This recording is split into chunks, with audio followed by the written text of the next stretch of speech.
Kemudian panennya 2,85 ton. Dari 1 kilogram benih dapat 2,85 ton. Itu hanya 1.400.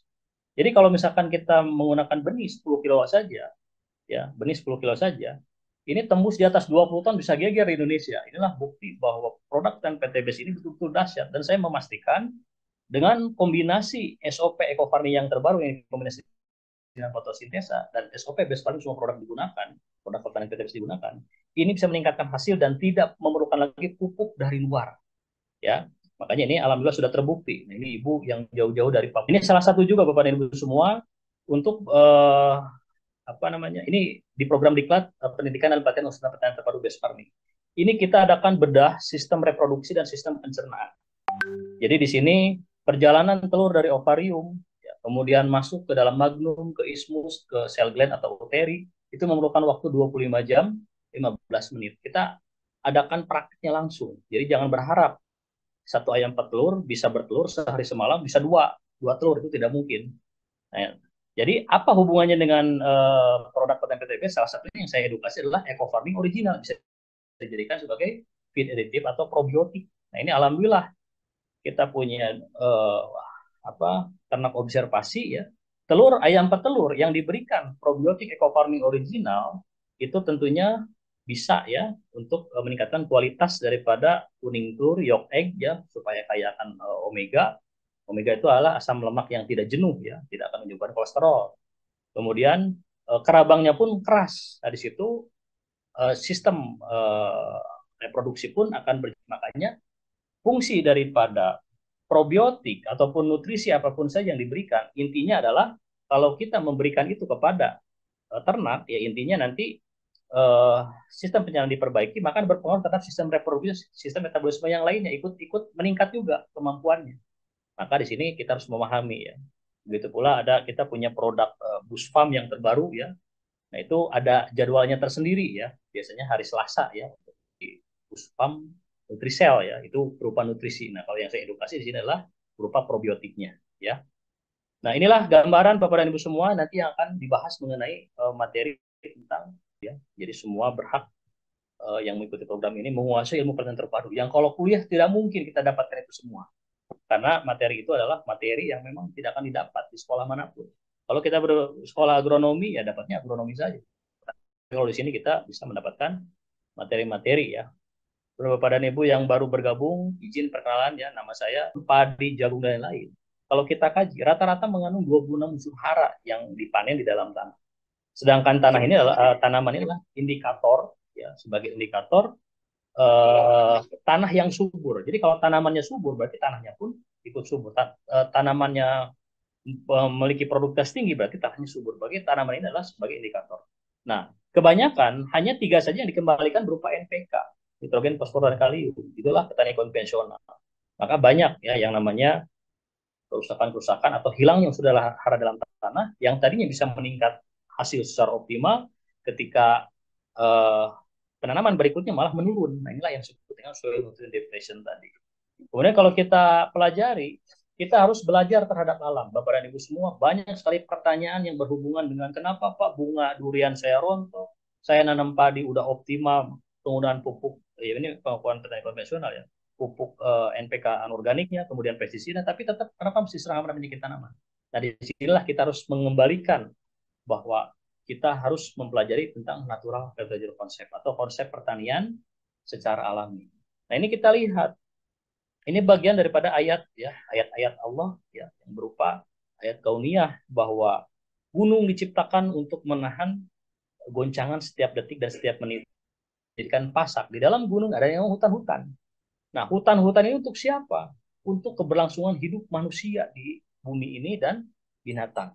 Tentunya di sini kalau kita mempelajari tentang kenapa kelestarian di dalam hutan atau terjadi ya namanya mega biodiversitas, keragaman aneka-ragaman hayati yang ada di Indonesia ini paling lengkap sedunia. Karena ternyata di dalamnya di sini terdapat karbon organik. Karbon organik adalah raw material yang bersama makhluk hidup, ya baik yang masih hidup maupun yang sudah mati. Itu adalah unsur yang paling diperlukan di dalam tanah. Makanya kebanyakan lahan pertanian di Indonesia ini sudah terjadi kerusakan, salah satunya kehilangan unsur karbon. Kemudian unsur hara pun penting. Primer, hara makronutrien dan hara mikroesensial. Kemudian humus. Nah, humus ini humic acid yang tertinggi di produk pertanian PTBS adalah produk fotosintesa. Jadi tiga ini kalau diaplikasikan, dikonversikan, diproyeksikan ke lahan pertanian, maka pertanian itu akan terjadi sistem pertanian yang berkelanjutan dan tanaman akan kuat dari serangan hama dan penyakit tanaman. Kenapa itu bisa terjadi? Karena karbon organik, unsur hara dan humic acid atau asam humus. Humus ini berarti kan hasil daripada proses composting karbon organik yang ada di permukaan tanah di hutan tadi. Nah, kalau di dunia pertanian, di lahan pertanian apa nih sumbernya? Nah, kalau dulu sumber karbon organik di Skandinavia ada yang disebut dengan kompos. Nah, kompos ini ya 12.000 tahun yang lalu umurnya. Kelemahannya apa? Kadar airnya tinggi, kemudian pembuatnya susah. Kemudian para ahli membuat biochar juga ya. Biochar ini adalah produk dari haiwan ya, dibuat arang melalui proses pirolisis, kemudian ditepungkan, ditabur-tabur ke lahan pertanian. Tujuannya untuk apa karbon organik ini? Untuk sebagai makanan ya, mikroorganisme, kemudian bisa menyimpan air juga bisa memperbaiki sifat fisik kimia dan biologi tanah. Itulah unsur karbon. Kemudian yang terbaru ada yang namanya pupuk kandang, jerami padi yang dikembalikan. Nah, apa yang tepat untuk keadaan karbon organik ini? Nah, karbon organik ini penting adanya ya, karena sebagai pupuk ya, pupuk ataupun carbon fertilizer. Kemudian unsur hara berupa nutrien, NPK, kalsium oksida sulfur dan 7 mikroesensial serta humic acid. Nah, kalau kita lihat ini nitrogen, fosfor, sulfur, karbon itu hilangnya antara nitrogen dan karbon hampir sama 43%. Maka inilah yang terjadi Bapak dan Ibu semua ketika ada para mitra, para petani ya mengaplikasikan salah satu produk, bunga itu sampai banyak tapi tidak ada yang jadi. Itulah yang terjadi yang namanya soil nutrient depletion tadi, atau sudah terjadi degradasi unsur hara dalam tanah. Maka apa yang harus kita kerjakan? Ya silakan gunakan produk pertanian PTBS. Nah, kemudian support dengan shea organik. Nah, insya Allah ke depan PTBS harus punya yang namanya pupuk yang berupa dari unsur karbon. Ya, tujuannya untuk memperbaiki tadi sifat fisik kimia biologi tanah, kemudian untuk mengaktifkan juga yang namanya bakteri-bakteri yang ada di dalam. Nah, ini kesimpulan daripada pertemuan Paris Agreement Agriculture ya tahun 2017 bulan November. Intinya adalah karbon adalah unsur yang paling banyak hilang dalam tanah. Maka kalau kita tidak memasukkan unsur karbon, baik itu dari kompos, baik itu dari biochas ataupun dari pupuk kandang, jerami padi yang dikembalikan, maka di situ tanaman tidak akan tercipta imunitas. Ya, tidak akan tercipta kekebalan terhadap serangan hama dan penyakit. Jadi kemampuan petani konvensional hanya bisa memberikan pupuk NPK organik saja. Di situ jelas tanaman banyak sekali diserang oleh hama dan penyakit tanaman. Nah, ini alhamdulillah testimoni-testimoni ya produk yang menggunakan produk base farming, di situ tercipta imunitas yang kuat dari serangan hama dan penyakit ya. Karena memang produk kita ini tadi ya eh, dari tiga pilar tadi, ketersediaan shea organik, kemudian unsur hara dan humic acid itu tersedia semua. Nah, kemudian Bapak dan Ibu, tiga-tiga faktor-faktor yang peningkatan hasil ini tetap harus dipahami ya. Produk pertanian PTBS bukan satu-satunya yang bisa meningkatkan hasil, tapi salah satunya saja.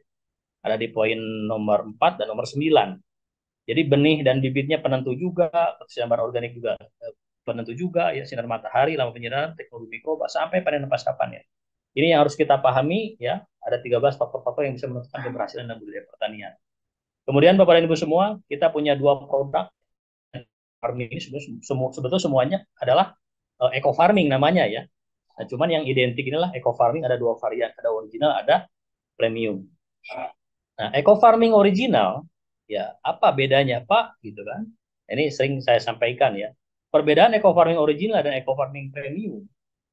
Pertama dari segi narasi sama ya. Keunggulannya, kemudian manfaatnya untuk tanah, untuk petani ya. Kemudian eh, apa namanya? Terutama untuk bioremediasi ya, kesuburan tanah karena di dalamnya mengandung di originalnya mengandung 42 bakteri yang terbaru ya. Nah, di sini intinya kalau original ini bisa digunakan sebagai uh, budidaya pertanian ya untuk bercocok tanam sebagai pupuk dan nutrisi, juga bisa dijadikan sebagai probiotik. Nah, probiotik ini bisa meningkatkan sistem pencernaan ternak, digestif ternak ya. Kemudian di situ kalau pencernaan ini baik, maka di situ fungsi metabolisme, fungsi reproduksi akan meningkat juga, sehingga dalam penggunaan probiotik eco farming original ini tentunya nanti bisa uh, meningkatkan kualitas telur, daging dan susu. Nah, ini intinya adalah eco farming original. Eco farming premium ini dikhususkan untuk tanaman saja, dan keunggulan kedua tidak menyebabkan overdosis untuk tanaman. Ya, jadi produk-produk ini secara keuntungan dan manfaat bisa dibaca di buku Farming Guidebook. Tapi secara fungsi dan aplikasi supaya anti gagal dalam pengaplikasiannya seperti apa itu yang akan kita sampaikan. Ya, jadi ini adalah dua produk ya yang memang berbeda ya, tapi masing-masing punya keunggulan. Nah, ketika ada pertanyaan, Pak, yang bagus yang mana? Yang bagus, dua-duanya bagus. Tapi yang tidak bagus orang yang sering bertanya tapi tidak pernah mau mencoba. Sehingga kenapa saya order pillow yang datang New Base Palm Solaris katanya gitu. Padahal produk ini sebetulnya dari nama pillow ini dari registrasi harus diganti secara nama ya, kemudian disepakati bahwa produk terbaru dari branded ini jadi namanya ya New Base Palm Solaris. Nah, New Base Palm Solaris ini tetap kita harus bisa menguasai keilmuannya karena banyak polemik yang mengundang pertanyaan di kalangan para ahli-ahli akademisi di dunia persawitan karena mereka beranggapan dari mana gitu kan kinerja daripada produk ini yang bisa menghasilkan dengan pupuk sebanyak 1 on ini, sedangkan mereka mupuk 8 sampai 15 kg per pohon per tahun. Cuma kalau ini yang menggunakan untuk aplikasi ke sawit hanya 4 kali aplikasi ya, setara dengan 4 ons atau 4 saset saja. Dari mana? Nah, itu harus bisa menguasai itu semua. Ya, tentunya ini adalah yang sering kita sampaikan adalah di dalamnya ada teknologi tepat guna. Jadi kalau kita bobot 60 kg, tidak harus makannya 60 kg lagi. Bahkan bagi orang-orang yang mengkonsumsi nutrisi betul-betul intinya nutrisi, itu tidak harus makan berpiring-piring. Ya, salah satu contohnya adalah para astronot yang mendarat di bulan, ya di planet manapun, mereka hanya dibekali kapsul saja yang memiliki kandungan-kandungan yang memang nutrisi yang sangat sederhana sekali ya, dari asam aminonya, dari apanya ya, itu dikonsumsi. Nah begitu pula best palm solaris. Orang tidak mungkin ya, banyak ketidakmungkinan. Bagaimana mungkin bagi ya Bapak layak tidak percaya terhadap produk ini sebelum Bapak mencoba. Nah, kapan? Nah, biasakan dalam penyampaian pun kita jangan terlalu memberikan yang gratisan ya. Mereka ini para pemilik kebun sawit, uangnya banyak. Mereka mereka yang punya lahan puluh sampai ratus hektar. Kayak belanja pupuk itu ratus-ratus juta juga. Nah, maka silakan apapun yang terjadi perdebatan kalau kita tidak bisa mengatasi, silakan untuk mencoba saja. Mau ambil berapa paket. Nah, kalau misalkan masih meragukan, ini adalah salah satu produk top branded di PT BES ya, ya top branded di PT BES yang sebagai penyumbang omset terbesar di perusahaan. Suatu hal yang mustahil orang belanja ulang repeat order tapi di dalamnya tidak ada manfaat. Nah, ini Bapak silakan pikirkan sebagai pemilik ini. Nah, maka silakan Bapak mencoba kapan. Karena Bapak layak untuk tidak percaya saat ini sebelum Bapak mencoba. Kapan Bapak mencoba? Nah, silakan edukasi ya, testimoni-testimoni yang bisa dipertanggungjawabkan ya. Nah, ini kalau dilihat dari kandungan New Base Palm Solution yang terbaru ya, ini kita ujikan secara independen sangat luar biasa 5,71 ya, 0,17, kemudian boron dan lain-lainnya. Kemudian ada 60 kandungan yang tidak disampaikan semua di materi penyampaian ini.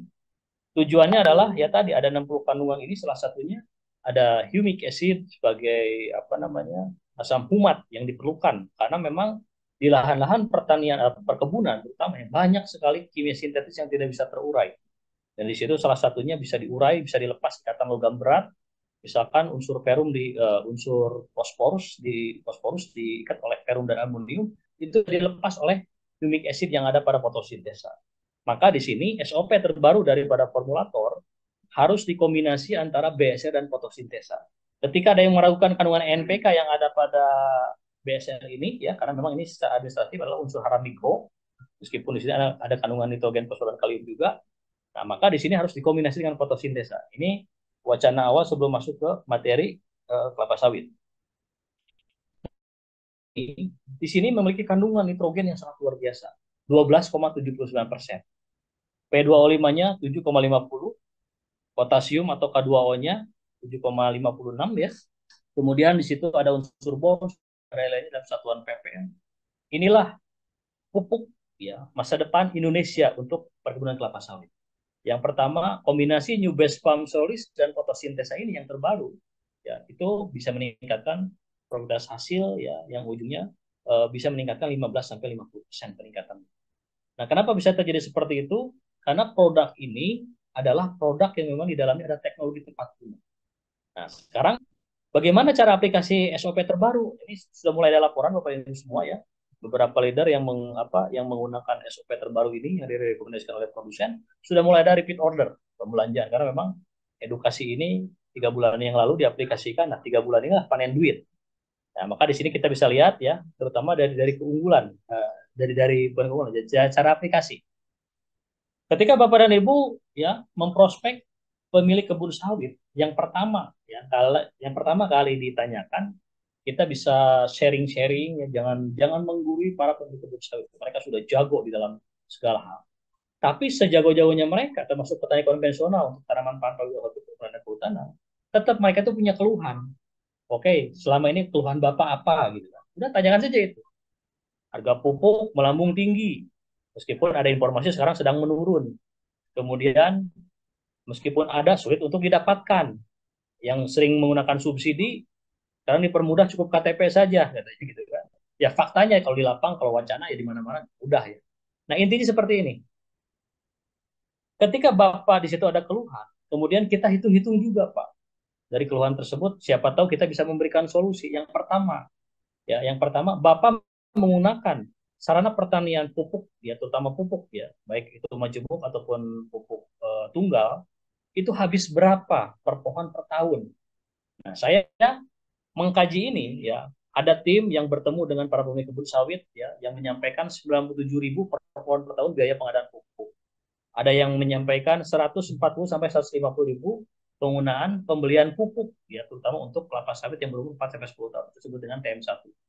Kemudian saya kemarin kedatangan juga tamu di rumah, beliau menyampaikan sampai 225.000 per pohon per tahun, itu biaya yang dikeluarkan oleh pemilik kebun sawit untuk satu pohon dalam satu tahun.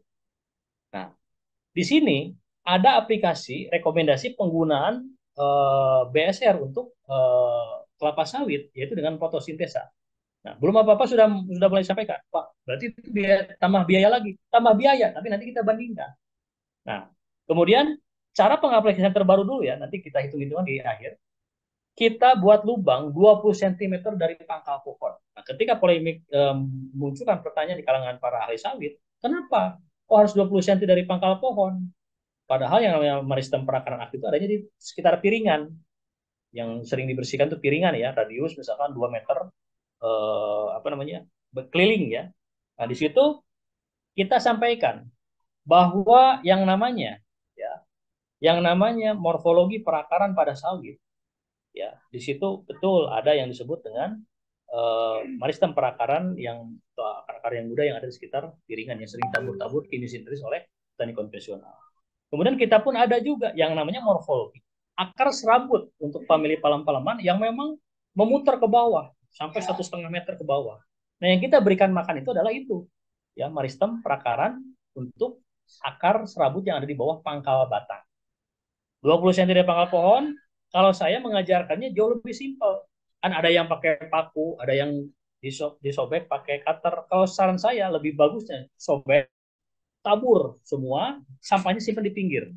Nah, ini belum beres, belum ditutup. Kalau dulu video sebelumnya kan langsung ditutup. Nah, ada rekomendasi dari formulator yang pernah disampaikan dari di Zoom Leader yang beberapa bulan yang lalu ya. Beliau menyampaikan, Pak, kalau New Base Farm Solution ini boleh nggak tidak digunakan tanpa menggunakan fotosintesa? Jawabannya boleh. Tapi kalau ingin jos harus menggunakan fotosintesa, dan itu silakan terjemahkan. Kalau saya dari tim edukasi, ya diwajibkan. Tetap kita tidak akan memberatkan para pemilik kebun sawit. Makanya Bapak dan Ibu punya kewajiban bagaimana caranya menghitung populasi luasan lahan 1 hektar. Misalkan pelepah panjang, ya pelepah panjang ini rata-rata 120 pohon per hektar. Ada pelepah medium menengah di 136 pohon per hektar. Ada yang pelepah pendek sampai 140 sampai 143 pohon per hektar. Nah, itu akan berhubungan nanti dengan kebutuhan sarana pertanian kita. Makanya ini kita anggap 120 pohon ya. Kita hitung 120 pohon karena kita gunakan pelepah panjang ya, yang kita dapatkan setelah dihitung adalah pelepah panjang. Nah, caranya satu saset BSR ini sobek, tabur, sampahnya taruh di pinggirnya karena ini mudah sekali terurai. Kemudian dibutuhkan 4 saset fotosintesa untuk mendampingi BSR ini untuk luasan 1 hektar. Maka satu saset ini yang 50 gram ini Berarti kalau 120 pohon dibagi 4, berarti 30 pohon. Nah, supaya tidak sulit, supaya mudah mendapatkan pengaplikasian yang tidak sulit untuk mendapatkan air, maka untuk 4 saset ini bisa dilarutkan di dalam 12 liter air saja, dimasukkan ke dalam tangki yang digendong. Boleh. Karena rekomendasi dari Pak Raden sebagai formulator, beliau menyampaikan cukup 100 mili saja larutan yang diaplikasikan di dalam lubang BSR tadi yang sudah ditabur tadi. Ya.